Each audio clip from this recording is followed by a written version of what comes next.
So the third programme actually begins on the 29th of September 1946, and this is the edition of Radio Times for that particular week, dated September the 29th, 1946. And right at the front of the Radio Times, there's an introduction to the third programme by the Director General of the BBC. And he says, "The third programme will have no fixed points. It will devote to the great works the time they require. It will seek every evening to do something that is culturally satisfying and significant." And a bit later on, he says, "In declaring these standards, the BBC realises that it is aiming high. It may be giving hostages unto fortune, but it is determined to break this new ground." This is the BBC third programme, How to Listen, including how not to, how you ought to, and how you won't, by Stephen Potter and Joyce Grenfell. How? The third programme was really something very special because it was seen to be for what the BBC called the intelligent section of the public, of all classes, who would appreciate the great things of music and drama and literature. If we flick through to this page, we can actually then see the schedule for the very first evening. It starts at 6 o'clock, and it starts with a programme called How to Listen, which is actually a sort of satirical programme that rather gently pokes fun at the third programme itself. And then the schedule moves on to some Bach, and it's the Goldberg Variations.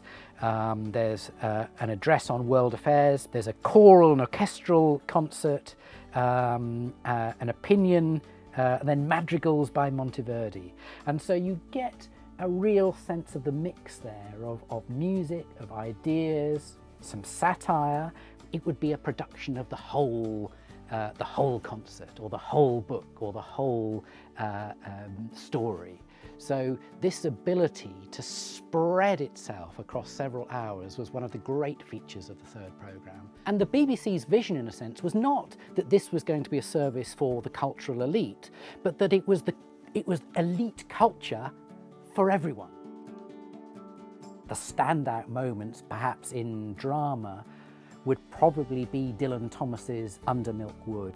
Another, for me, is in 1964, when the third programme embraced the African-American poet and civil rights activist Langston Hughes and gave him the chance to co-edit a 19-part series which looked at the American civil rights movement and the history of African-American culture.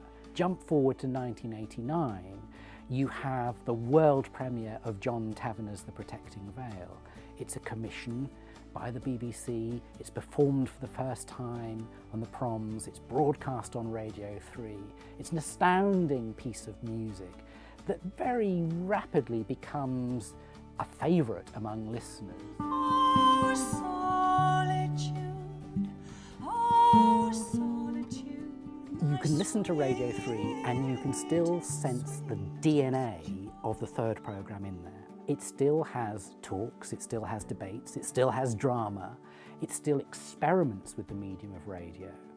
And one of the things that I think that Radio 3 is doing that the third didn't achieve is to speak to its audience with a kind of openness, a relaxation, an enthusiasm and a warmth. Radio 3, I think, also has a more global approach, so it's changed, and I would say it's changed for the better. I've been in Radio 3 for quite a lot of years, and my job really is about looking over all of the music output that we do. I'm the presenter of Afternoon on 3, and I present a number of the live concerts as well for Radio 3, and I've been here working at the station for 7 years now. I've worked for the BBC since the late 80s, 1988. I joined the BBC as a studio manager, a sound engineer, and I've worked on a range of things, but largely Radio 3 speech and music output. Radio 3, in a word, surprising. I'd probably go for ambitious. Enriching. Something like extraordinary, because there are so many things that you could discover